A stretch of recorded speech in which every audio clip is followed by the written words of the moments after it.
आप सभी को प्रभु में मेरा सलाम।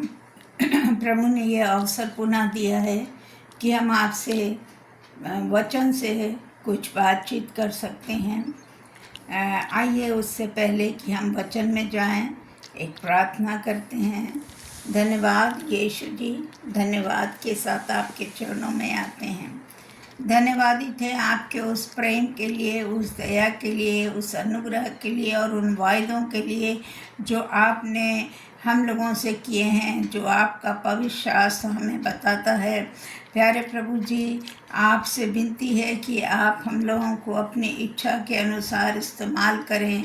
वचनों को पढ़ने के लिए मन दें, स्मरण करने के लिए प्रभु हम लोगों को बुद्धि से परिपूर्ण करें, ताकि उन वचनों को हम न केवल पढ़ें पर उसे स्मरण करें और स्मरण करके उसे लोगों तक बताने वाले हों, ताकि वे भी प्रभु तेरी उस सच्चाई को, तेरे उस प्रेम को जान सकें जो तूने सारे लोगों के लिए इस दुनिया में किया है। प्यारे प्रभु, सब कुछ आपके हाथ में सौंप देते हैं। जो भी मैं बोलूं वो मैं ना बोलूं, पर आप मेरे मुख से होकर बोलिएगा। और प्यारे प्रभु, इस वचन के द्वारा अनेकों को प्रभु लाभ पहुँचे और इसको समझने के लिए बुद्धि से सबको परिपूर्ण करें। आपके पवित्र हाथ में सौंपते हैं अभी के समय के लिए। आपके पवित्र इच्छा के अनुसार इन कार्यों को हम आपके ही द्वारा किए जाने के लिए प्रभु जी आपसे निवेदन करते हैं। धन्यवाद। इससे पहले हम लोगों ने देखा था कि परमेश्वर कहते हैं, जो यीशु कहते हैं कि जागते रहो, जिस पर कि हम लोगों ने पिछले कुछ दिन 2-4 दिन पहले इस पर हम लोगों ने चर्चा की थी। उसी के आगे ये है, क्यों जागते रहो? क्योंकि प्रार्थना करते रहो। यीशु मसीह ने कहा प्रार्थना करते रहो। प्रार्थना करते रहने का मतलब ये है कि हम परीक्षा में ना पड़ें। जब यीशु मसीह बहुत ग्लानि में था, बहुत दुख में था और वो जान रहा था कि उसकी मौत नज़दीक है, और वो अपने चेलों को एक स्थान पर छोड़कर वो आगे चलकर उसने घुटनों के बल होकर और उसने प्रार्थना किया प्रभु से, और चेलों से भी कहा जाते समय कि तुम भी प्रार्थना करते रहो, क्योंकि तुम परीक्षा में ना पड़ो। तुम्हारी आत्माएं तो तैयार हैं, परंतु तुम्हारा शरीर दुर्बल है। सो हम लोगों को प्रार्थना हमारा एक माध्यम है जिसके द्वारा हम परमेश्वर से बातें कर सकते हैं, और हमारा जो मार्ग है, मध्यस्थ है, वो हमारा प्रभु यीशु मसीह है। तो आज हम लोग प्रार्थना क्या है इसके बारे में सर्वप्रथम जानेंगे। प्रार्थना परमेश्वर के साथ संबंध स्थापित करता है। प्रार्थना जब हम करते हैं तो हम प्रार्थना के द्वारा परमेश्वर से अपने संबंध को जोड़ते हैं, उससे हम बातचीत करते हैं, अपने मन की बातों को हम परमेश्वर के सम्मुख रखते हैं और उससे निवेदन करते हैं, प्रार्थना करते हैं प्रभु से कि प्रभु हम ये चाहते हैं कि आप हमें बुद्धि से परिपूर्ण करें।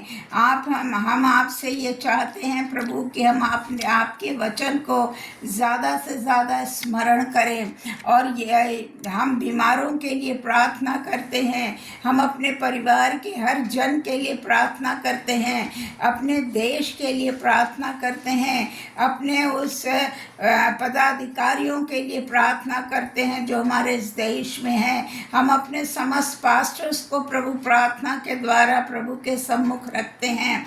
तो प्रार्थना एक ऐसा माध्यम है जिसके द्वारा हम परमेश्वर से बातचीत करते हैं, और इसके द्वारा जो है ये हमारा एक साधन के रूप में एक महत्वपूर्ण साधन है जो हमें मार्गदर्शन देता है। जब हम परमेश्वर से प्रार्थना करते हैं तो परमेश्वर की अगुवाई हम लोगों के पास आती है, प्रभु का दर्शन हम देखते हैं, प्रभु हमारे पास आके उपस्थित होता है, क्योंकि प्यारे प्रभु यीशु के हम सब बच्चे हैं, हम सब बालक हैं और परमेश्वर के हम सब पुत्र पुत्रियां हैं और परमेश्वर हम लोगों से प्यार करता है।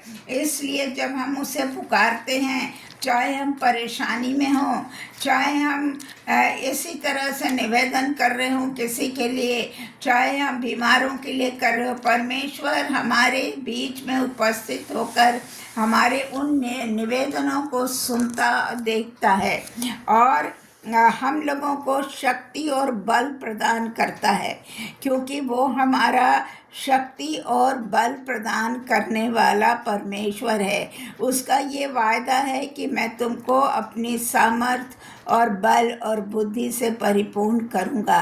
तो प्रार्थना एक माध्यम है जिसके द्वारा हम परमेश्वर से अपना संबंध जोड़ते हैं, अपनी बातों को परमेश्वर के सम्मुख रखते हैं।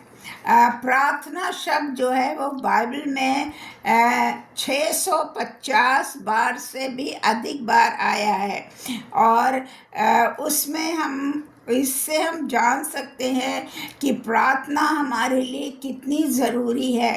और रोमियो अगर आप निकालें, रोमियो 1:17, तो वहाँ पर लिखा है, विश्वास से धर्मी जन जीवित रहेगा। अगर हम ये विश्वास करेंगे कि जो प्रार्थना हम प्रभु से कर रहे हैं हमारा प्रभु सुन रहा है, क्योंकि हम जीवित परमेश्वर के आराधक और उपासक हैं। हम किसी मूर्ति के सामने नहीं झुकते, हम किसी मूर्ति से कुछ नहीं मांग रहे हैं, हम अपने उस जीवित परमेश्वर से बातचीत कर रहे हैं, हम अपनी समस्याओं को उसके सम्मुख रख रहे हैं, हम अपनी बातों को उसके सम्मुख रख रहे हैं। तो इसलिए परमेश्वर, और जब हम विश्वास से कोई चीज़ मांगते हैं परमेश्वर से तो हमारी प्रार्थनाओं को वो सुनता है। अगर आप नीति वचन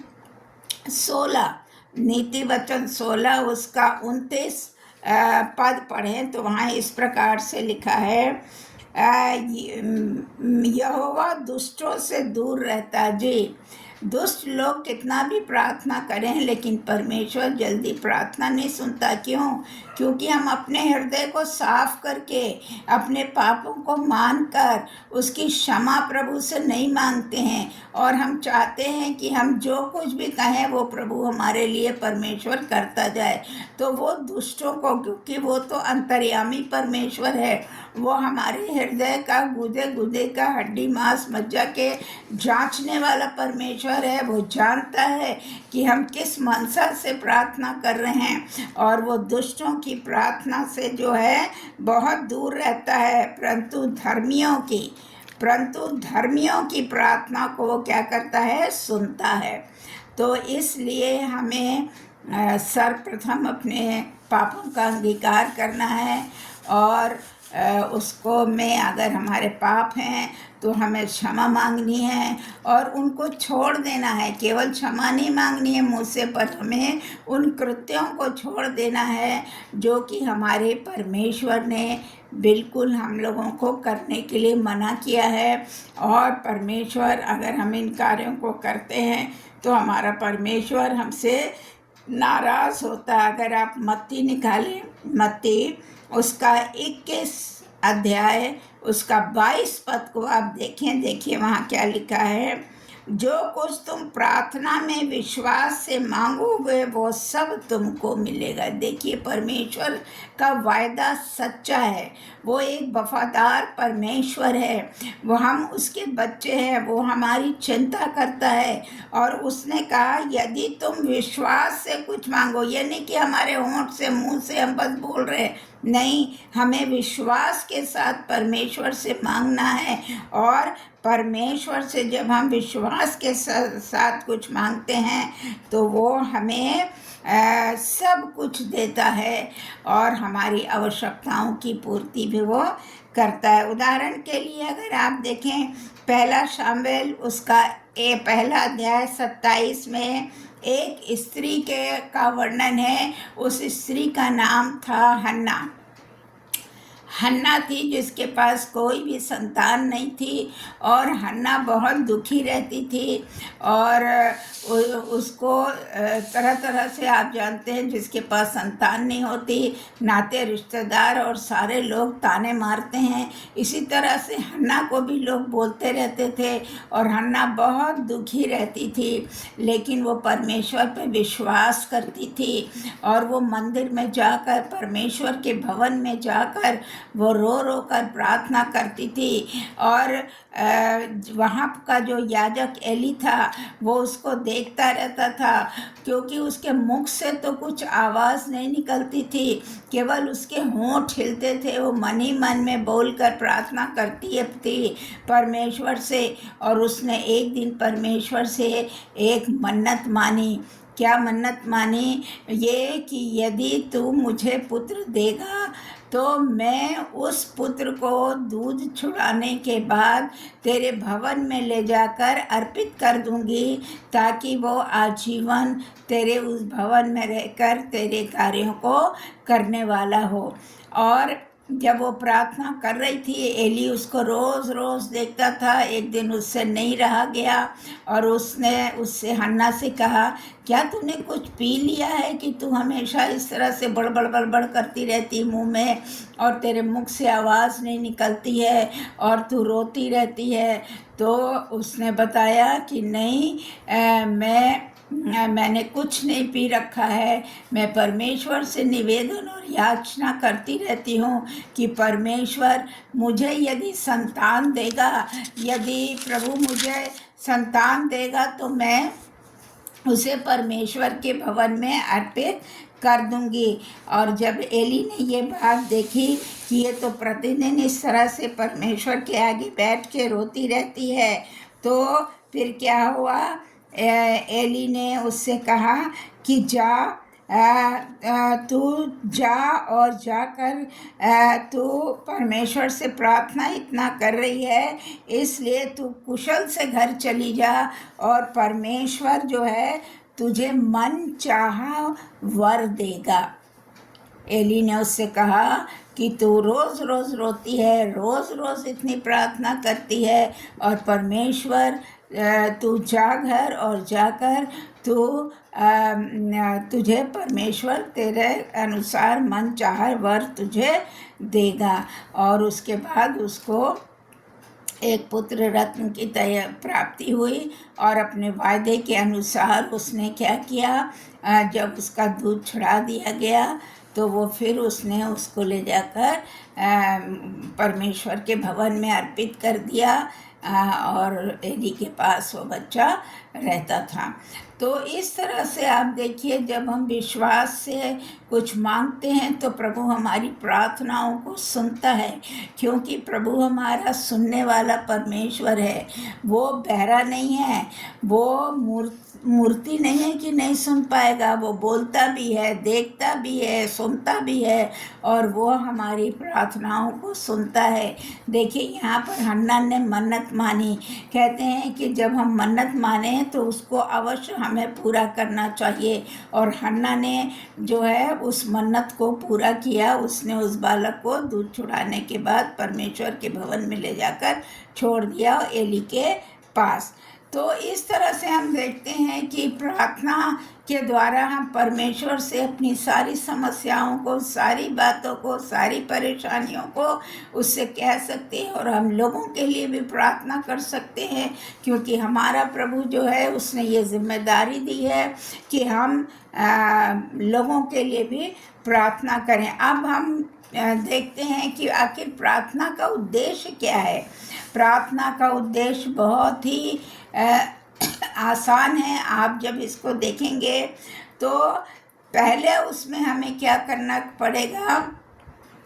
पापों को अपने स्वीकार करना पड़ेगा। स्वीकारोक्ति करनी पड़ेगी और प्रभु के सम्मुख हमें कहना पड़ेगा, प्रभु दिल खोल के कि हमने ये पाप किया है, और उन पापों से हमें मानना पड़ेगा, उन पापों को हमें छोड़ना पड़ेगा, ताकि प्रभु जो है जब उसको वो देखेगा कि हम अपने पापों को विश्वास के साथ छोड़ रहे हैं, मान रहे हैं, तो उस विश्वास के अनुसार वो जो है हमारी प्रार्थना, और हम परमेश्वर से प्रार्थना, जैसे आप कोई प्रार्थना देना होता है, आप याचिका दायर करते हैं या तरह तरह से प्रार्थना पत्र जगह जगह देते हैं अपनी याचनाओं को लिखकर, तो इसी तरह से हमें परमेश्वर के पास प्रार्थना हमारा एक याचिका है, एक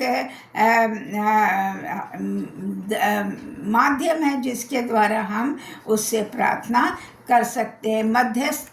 मध्यस्थता की प्रार्थना, प्रभु मध्यस्थ बना है बनाकर परमेश्वर से, मतलब हमारा मध्यस्थ कौन है?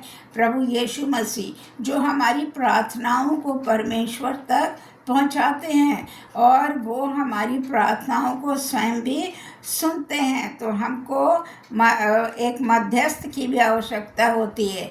अब क्या होता है, हमने प्रार्थना की, प्रभु ने प्रार्थना सुन ली, लेकिन हम इतने ज़्यादा मतलबी हो जाते हैं, हम इतने ज़्यादा गैर जिम्मेदार हो जाते हैं कि हमारे मुख से धन्यवाद तक नहीं निकलता उस परमेश्वर के लिए जिसने आपकी प्रार्थना को सुना है। तो हमें धन्यवाद भी देना है और आत्मविश्वास के साथ प्रभु को हमें धन्यवाद देना है, उसकी जो भी आशीषें है, क्योंकि ये जीवन प्रभु ने दिया है, इस पर हमारा कोई अधिकार नहीं है। इस जीवन को प्रभु ने दिया है और प्रभु ही हमारे लिए सब कुछ करने वाला परमेश्वर है। वो हमें भोजन देता, रात्रि में मीठी नींद देता, भोर का प्रकाश दिखाता, हमारे परिवार के लोगों को भला चंगा रखता है, हमें बीमारियों से छुटकारा देता है। तो और हम जब दूसरों के लिए मध्यस्थता की प्रार्थना करते हैं तो हमारी प्रार्थनाओं को सुनता है। तो जो परमेश्वर हमारे लिए इतना करता है कि हम उसको धन्यवाद के दो शब्द नहीं बोल सकते।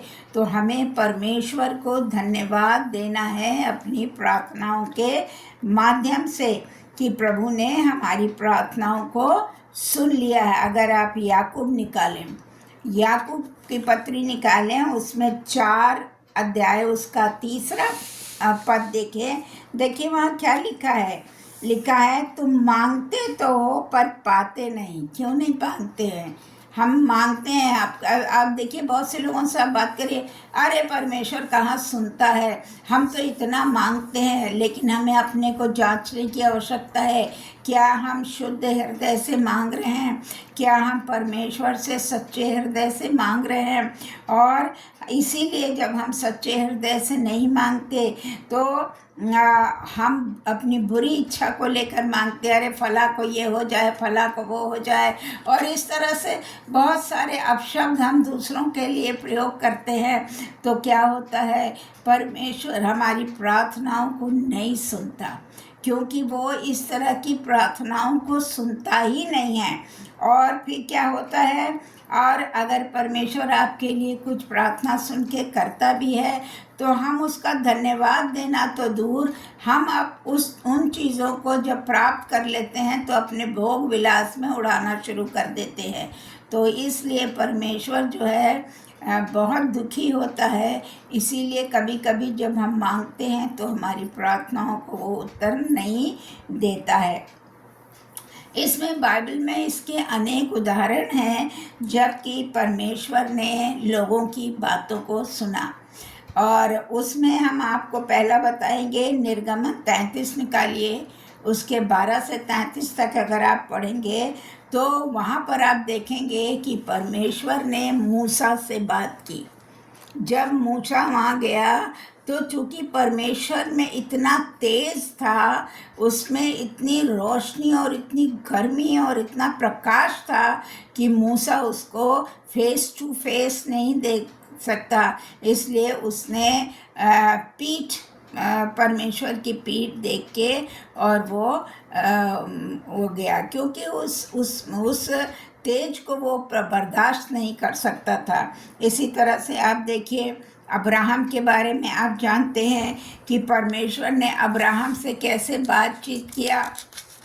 इसके लिए अगर आप निकालें उत्पत्ति 17 उसका 3 से 7 तक आप देखें तो वहाँ आप देखेंगे कि परमेश्वर ने अब्राहम से किस प्रकार बातचीत की। तीसरा उदाहरण जो है वो आप यिर्मयाह 13 निकालें, जिसमें कि एक लुंगी का उदाहरण है।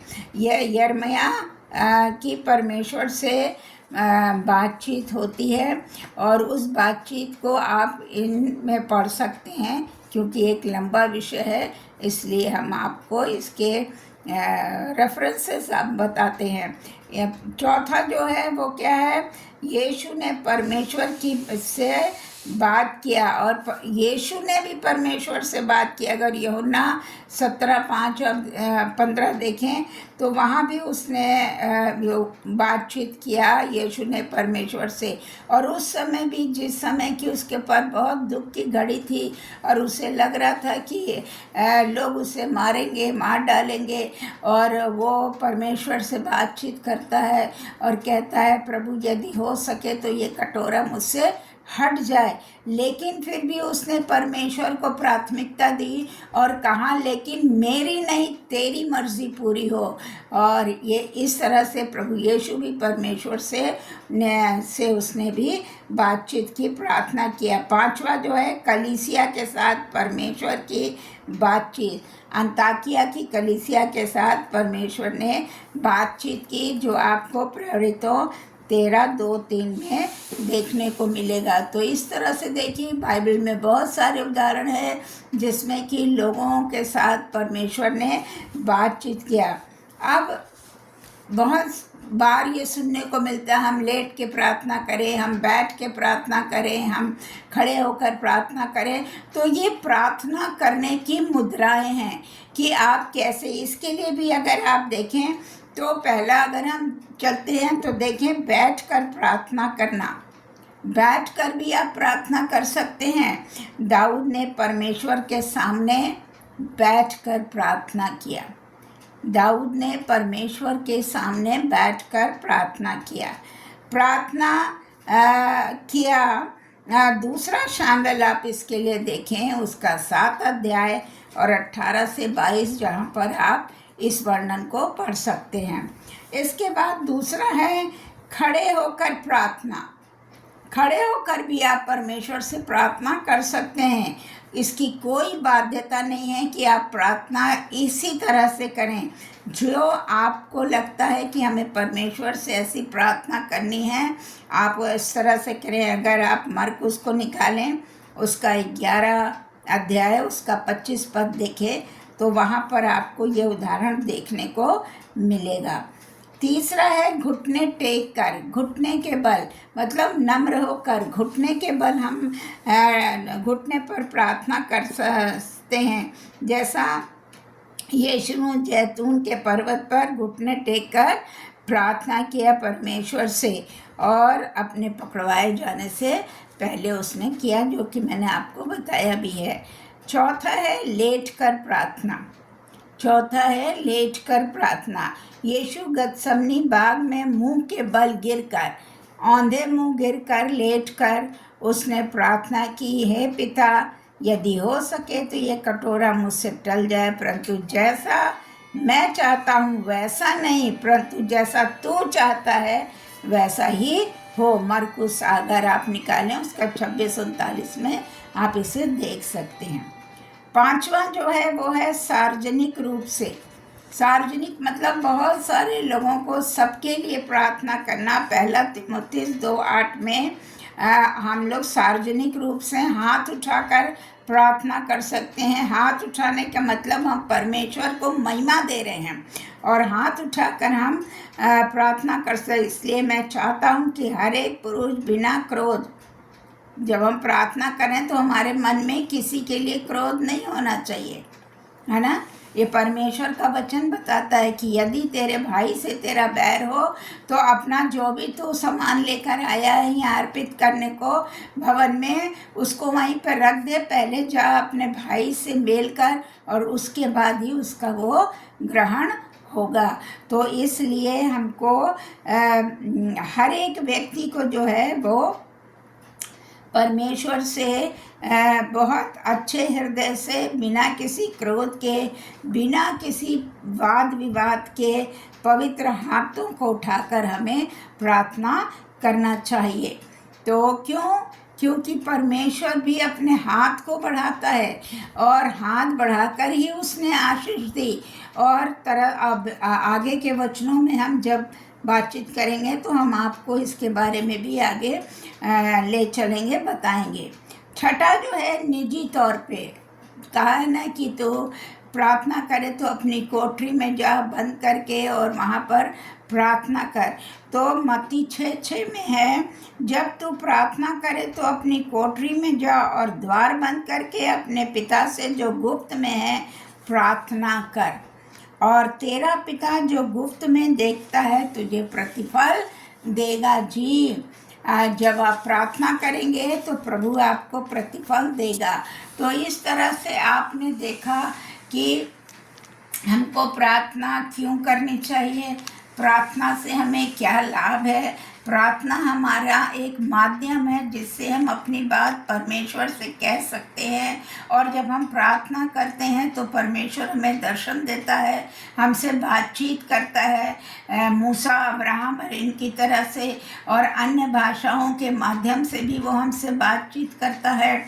और हम अपनी समस्याओं को अपने सामने रखते हैं, लेकिन शर्त यह है हम क्रोधी ना हों, हम विवाद ना करें, हम किसी के प्रति बैर न रखें। अगर हम इन हृदयों से करेंगे तो परमेश्वर हमारी प्रार्थना को स्वीकार नहीं करेगा। हमको माफ़ी सबको देनी है, उनकी गलतियों को हमें स्मरण नहीं करना है, और हमें अपने आप को प्रभु के समक्ष बिल्कुल पूरी तरह से अर्पण कर देना है और धन्यवाद ज़रूर देना है। जब प्रभु आपको देता है, आपकी प्रार्थनाओं को सुनते हैं, तो आपको धन्यवाद देना अनिवार्य है। जैसे अगर आपके पास बच्चे हैं या कोई बड़ा आपको प्राइज़ देता है, प्रेजेंट देता है, या आप उसको देते हैं, तो आपको वो धन्यवाद देता है, थैंक यू कहता है। इसी तरह वो परमेश्वर जो हमें सब कुछ देता है, उसको हम धन्यवाद क्यों ना दें। सो मेरे भाई बहनों, मेरी आपसे यही निवेदन है, प्रार्थना के द्वारा परमेश्वर से बातचीत करें, उसकी योजनाओं को अपने लिए, आपके लिए क्या योजना है उसको जानें प्रार्थना के माध्यम से, और जब वो आपको होती है उसके अनुसार अपने जीवन का निर्वाह करें। और परमेश्वर को इन चीज़ों के लिए हमेशा हमेशा हाथ उठाकर धन्यवाद दीजिए, क्योंकि प्रभु हमसे कुछ नहीं चाहता है, उसी का तो दिया हुआ हम लोगों के सब, हम लोग के पास है खाना, कपड़ा, रोटी, मकान, सब कुछ, बाल बच्चे, नाते रिश्तेदार, सारी चीज़ें हैं, बुद्धि ज्ञान सब उसी से मिलता है। तो जिससे हमें सब कुछ मिलता है, हमें उसे धन्यवाद देने की आवश्यकता है, क्योंकि प्रभु हमसे केवल हमारा धन्यवाद ही चाहता है। सो आप सबको प्रभु में मेरी ओर से शुभ रात्रि, और आप ध्यान दें, हमेशा जागते रहें और हमेशा प्रार्थना में लगे रहें, ताकि आप आजमाइश में ना पड़ें, क्योंकि शैतान जो है चोर के समान आ सकता है। जो अभी बहुत सारी भविष्यवाणियां हैं कि प्रभु का जो आगमन होगा, जो दिन होगा, वो भी एक चोर के समान आएगा, हम और आप जान ही नहीं सकेंगे। और बहुत सारी ऐसी घटनाएं भी हो रही हैं जो बाइबल में लिखित हैं। तो इसलिए हमको सचेत रहने की ज़रूरत है, जागते रहने की ज़रूरत है, और प्रतिदिन प्रति क्षण प्रार्थना करने की ज़रूरत है। जिस तरह से हम अपने सारे कामों के लिए अपना समय निकालते हैं, हमें प्रार्थना के लिए भी अपना समय निकालने की आवश्यकता है। धन्यवाद, धन्यवाद।